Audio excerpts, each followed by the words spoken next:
Hello students, welcome back to the session of economics. आज का जो ये सेशन है इसमें हम रिवाइज करने वाले हैं चैप्टर नंबर 1। तो उससे रिलेटेड है ना, मैंने ये कुछ बोर्ड है जो हमने बोर्ड पे लिखा था उसका कुछ स्नैपशॉट लेके रखा है। तो उसी को हमें क्या करना है, इसे एक बार देख के फटाफट रिवाइज करना है सारे कॉन्सेप्ट को, और फिर हम चलेंगे टेक्स्ट बुक की ओर। तो सबसे पहले हमने क्या पढ़ा था कि इकोनॉमी माने क्या होती है, country in terms of consumption, production etcetera. कोई भी कंट्री प्रोडक्शन या कंजम्पशन के टर्म में जब ऐड की जाती है, बॉर्डर्स के बेसिस पे या एरियाज के बेसिस पे हम ऐड करते हैं तो उसे बाउंड्रीज या बॉर्डर्स कहते हैं। और अभी हम क्या कर रहे हैं, प्रोडक्शन कंजम्पशन के बेसिस पे जब कंट्री को ऐड कर देंगे कि कंट्री में कितना प्रोडक्शन या कितना कंजम्पशन होता है। तो अगर समझो कि कोई इंडिया है तो उसमें 5 ट्रिलियन का होता है, 5 USD ट्रिलियन का होता है, तो उससे क्या कहेंगे, इंडिया की इकोनॉमी। इससे क्या कहेंगे, इंडिया की इकोनॉमी। इकोनॉमिक्स क्या होता है, इकोनॉमिक्स माने study of human behaviour. Economics माने क्या होता है, स्टडी ऑफ ह्यूमन बिहेवियर। यही जब स्टडी हम इंडिविजुअल लेवल पे करते हैं ना, उसे कहते हैं माइक्रो। और जब एग्रीगेट लेवल पे करते हैं ना, उसे कहते हैं मैक्रो। देखो हम क्या कर रहे हैं, स्टडी ऑफ ह्यूमन बिहेवियर। हम क्या कर रहे हैं, स्टडी ऑफ ह्यूमन बिहेवियर। जब इंडिविजुअल लेवल पे करते हैं उसे क्या कहते हैं, माइक्रो। एग्रीगेट लेवल पे करते हैं उसे क्या कहते हैं, मैक्रो। ठीक है। वांट्स ह्यूमन की कैसी होती है, अनलिमिटेड, प्लस रिसोर्सेज कैसे होते हैं, लिमिटेड। तो होता क्या है कि डिमांड हमेशा है ना क्या होती है, सप्लाई से ज्यादा होती है। जितना सप्लाई है, जितना अवेलेबल रिसोर्सेज है, उससे ज्यादा हम डिमांड करते हैं। तो एक स्कैरसिटी आ जाती है, मिनिमम रिसोर्सेज मैक्सिमम यूटिलाइजेशन का एक कॉन्सेप्ट हो जाता है। कैसे सर, हमारे पास हमेशा रिसोर्सेज लिमिटेड होते हैं लेकिन हमारी इच्छाएं जो होती है वो बहुत ज्यादा होती है। तो हम हमेशा क्या करते हैं, मिनिमम जो हमारे पास जितने रिसोर्सेज है उससे जितने भी मैक्सिमम हमारी वांट्स है वो पूरी करने की कोशिश करते हैं। हम है ना, वो क्या होते हैं, कंज्यूमर होते हैं, जो क्या करते हैं, गुड्स एंड सर्विसेज कंज्यूम करते हैं। और हमें क्या कहा जाएगा, कंज्यूमर कहा जाएगा। जो भी गुड्स एंड सर्विसेज कंज्यूम करता है उसे क्या कहा जाता है, consumer. Only those things which gives maximum satisfaction. हमें क्या करते हैं, जो भी चीज मैक्सिमम सेटिस्फेक्शन देती है वो हम क्या करते हैं, कंज्यूम करते हैं एट अ रीजनेबल प्राइस। तो इसी के साथ मैं आपको बताने की कोशिश कर रहा हूँ कि आपके आगे आने वाले टॉपिक, जैसे कि हम डिमांड से रिलेटेड टॉपिक पढ़ने वाले हैं, सप्लाई से रिलेटेड टॉपिक पढ़ने वाले हैं, कंज्यूम से रिलेटेड पढ़ने वाले हैं। फिर कंज्यूम किस में, जिसमें आपको ज्यादा से ज्यादा यूटिलिटी मिले, तो यूटिलिटी वाला एक टॉपिक पढ़ने वाले हैं। फिर प्राइस प्राइस कैसे होती है सर, कोई भी प्रोडक्ट की प्राइस कैसे डिटरमाइन होती है, determined by forces of demand and supply. Market में कितना डिमांड है और कितना सप्लाई है उसके बेसिस पे डिसाइड होता है। So the demand increases. देखो कैसा होता है, कोई भी प्रोडक्ट जो आपको यूटिलिटी देता है उसका, या जो आपको मैक्सिमम सेटिस्फेक्शन देता है, वो चीज को कंज्यूम करने का कोशिश करते हो, उसके चक्कर में होता क्या है, वो चीजों की डिमांड बढ़ने लगती है। फिर वो अगर उसकी डिमांड उतनी है तो अपने को क्या इंश्योर करना है कि उसका सप्लाई भी उतना हो और उसके लिए इनफ प्रोडक्शन हो। तो ये सारी चीजें है, हमारे कॉन्सेप्ट है, और जो है वो डिफरेंट मार्केट्स में बेचा जाएगा। ठीक है। ये सारी चीजें किससे रिलेटेड है, अपने माइक्रो से रिलेटेड ये सारे टॉपिक्स है हमारे। ठीक है। अभी माइक्रो और मैक्रो होता क्या है, उसका एक कुछ एग्जांपल्स है कि अगर हम कोई समझो एक कोई कंपनी है, टाटा कंपनी है, उसमें टाटा कंपनी में हम क्या करते हैं, सिर्फ एक एम्प्लॉय का स्टडी करते हैं। टाटा कंपनी ने बोला कि इस बार है ना, जो अच्छा परफॉर्मेंस है जो एम्प्लॉय का, उसे हम क्या देने वाले हैं, बोनस देने वाले हैं। तो टाटा कंपनी क्या करती है, सारे एम्प्लॉय जो जितने भी एम्प्लॉय है उसका क्या करते हैं, परफॉर्मेंस एनालिसिस करते हैं। तो जो एम्प्लॉय, अगर एक एम्प्लॉय का स्टडी करेंगे उसे क्या कहेंगे, माइक्रो। और पूरे टाटा कंपनी के सब एम्प्लॉय का करेंगे उसे क्या कहेंगे, मैक्रो। ये एक एग्जांपल है कि जब हमें एक छोटे से पार्ट का करते हैं उसे कहते हैं माइक्रो, और पूरे एग्रीगेट में करते हैं उसे कहते हैं माइक्रो। फॉर एन एग्जांपल, अब हम क्या कर रहे हैं, ऑटोमोबाइल इंडस्ट्री, जितनी भी कार बनाने वाली कंपनी है उसकी एक स्टडी कर रहे हैं।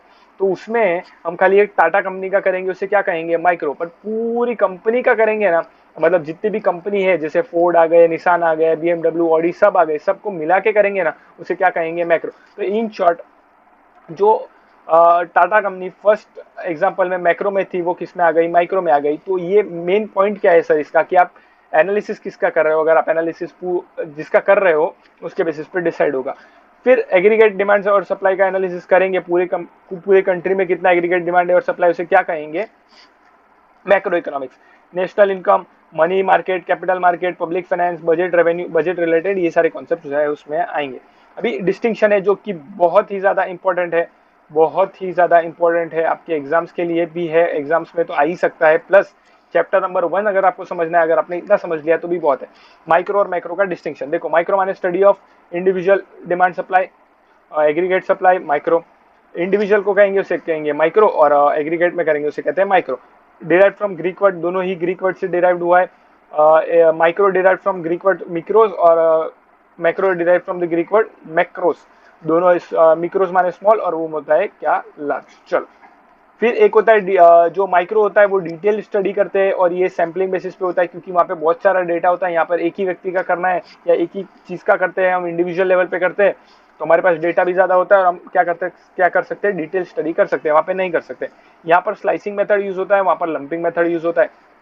देखो अभी हम पूरा समझो एक मैंगो है, ठीक है, उसमें पूरा मैंगो का क्या क्वालिटी है, कैसा है, वो पूरा एनालाइज करेंगे, उससे क्या कहेंगे मैक्रो। लेकिन उसमें से हमने एक स्लाइस कट कर दिया और हम उस स्लाइस का एनालिसिस कर रहे हैं तो उसे क्या कहेंगे माइक्रो। तो इसके लिए क्या बोलेंगे, एक टुकड़े का एनालिसिस करेंगे, एक स्लाइस का एनालिसिस करेंगे, और यहाँ पर होगा लंपिंग। लंपिंग माने लमसम पूरे टोटल का करते हैं, उसे लंपिंग कहते हैं।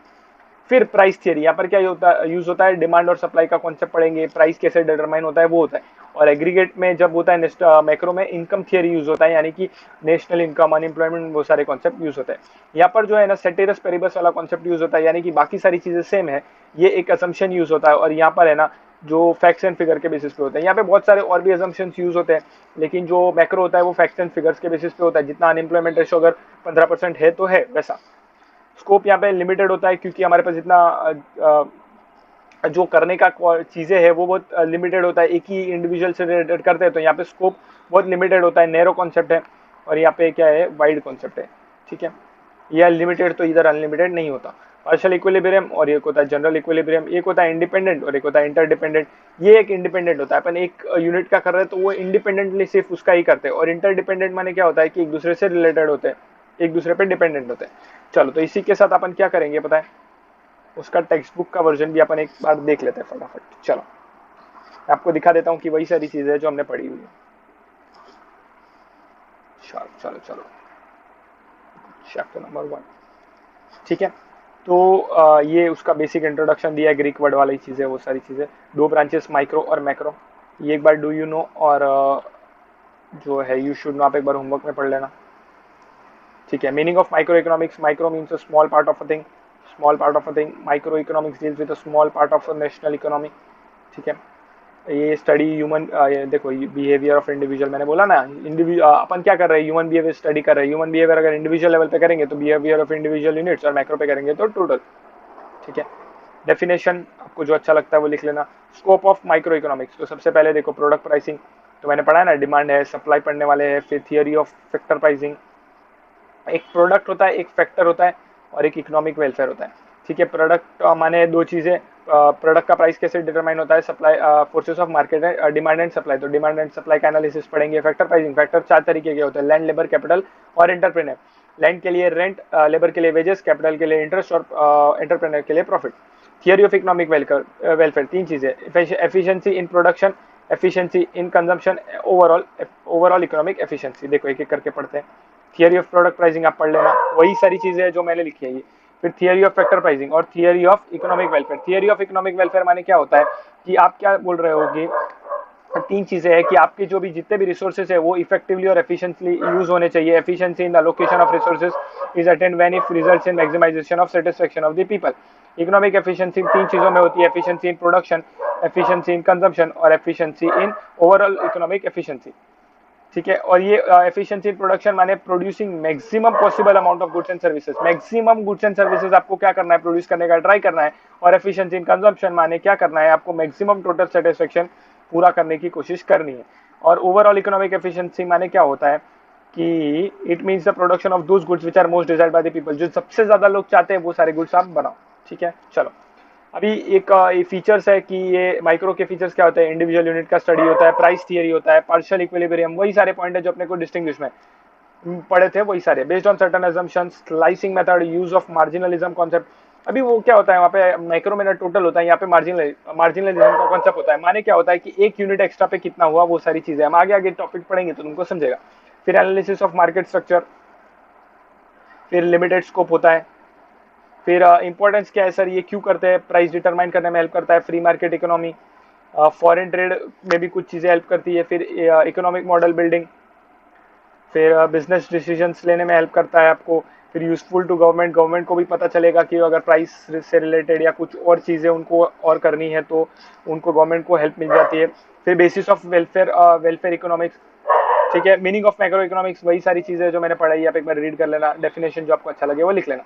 अभी मैक्रो का स्कोप कैसे डिटरमाइन होगा, income and unemployment, income and employment जो थियरी होती है वो theory of consumption function, theory of investment function, इसे कहा जाता है दोनों को मिला के theory of business cycle, theory of general price level and inflation, फिर theory of economic growth and development, theory of, ये हम जब मैक्रो के चैप्टर्स पढ़ेंगे तब डिटेल में पढ़ेंगे। Theory of income and employment क्या होता है, ये सारी चीजें आप एक बार रीड कर लेना। इसका जो डिटेल वर्जन है ना, हम जब पूरा टेक्स्ट बुक पढ़ेंगे तभी तुमको समझेगा। फीचर क्या है, study of aggregate income theory, है ना, वही सारे पॉइंट है। देखो जनरल इक्विलिब्रियम, इंटरडिपेंडेंट होते हैं, लंपिंग मेथड यूज होता है, ग्रोथ मॉडल होता है, फिर general price level, policy oriented. ठीक है, चलो इंपॉर्टेंस क्या है, एक कोई भी फंक्शनिंग करने में अगर समझो कि पूरा एग्रीगेट लेवल में कंट्री में कितना प्रोडक्शन वगैरह हो रहा है, तो एक गवर्नमेंट को भी पता चलता है कि कितना क्या और चीजें हैं हमारे कंट्री में, कौन से सेक्टर है, कौन सी इंडस्ट्री जो है ठप पड़ी हुई है। जैसे कि अभी डिमोनेटाइजेशन के बाद बहुत सारी इंडस्ट्री ठप पड़ गई, तो उनको और करने के लिए, आगे बढ़ाने के लिए हम क्या कर सकते हैं, वो सारी चीजें। फिर इकोनॉमिक फ्लक्चुएशन जो आते हैं उससे कैसे कवर किया जा सके, नेशनल इनकम कंप्यूट करने में मदद करता है। फिर इकोनॉमिक डेवलपमेंट कितना हुआ है, कैसे हुआ है, वो सारी चीजें हैं। फिर performance of an economy, economy कैसा परफॉर्म कर रहा है वो हेल्प करेगा मदद करने में। जैसे कि आपने वो टाटा कंपनी के एम्प्लॉय का एग्जांपल लिया था, वैसे ही हम क्या कर सकते हैं, पूरी इकोनॉमी का इनकम ऐड कर देंगे तो हमें पता चलेगा क्या कि कितना इनकम जनरेट हुआ था, 20 साल कितना हुआ है, वो सारी चीज़ें। फिर study of macro economic variables, जैसे कि क्या होता है, एम्प्लॉयमेंट लेवल है, वो सारी चीज़ें, है ना, ये लेवल ऑफ एम्प्लॉयमेंट पता चलेगा नेशन में कि कितना एम्प्लॉयमेंट वगैरह हो रहा है और नहीं, और कितना इकोनॉमी में और एम्प्लॉयमेंट वगैरह जनरेट करने की ज़रूरत है, वो सब। ठीक है, तो ये एक बार आप ये मत पढ़ना, हमने जो डिस्टिंक्शन आपको ये दिया है ये वाला एक बार पढ़ लेना, बहुत डिटेल में, इसमें 3-4 पॉइंट ही है, इसमें 3-4 पॉइंट ही है, तो आप ये वाला पढ़ लेना। ठीक है, चलो समझा तुमको, ओके। कुछ कॉन्सेप्ट अगर आपको लग रहा है कि ऐसा भगाया है, तो भगाया नहीं है, ये सारी चीजें जब हम मैक्रो इकोनॉमिक्स पढ़ेंगे तब आपको डिटेल में डिस्कस करेंगे। चलो टिल देन साइनिंग ऑफ, जिगर सुबह, बाय बाय, टेक केयर।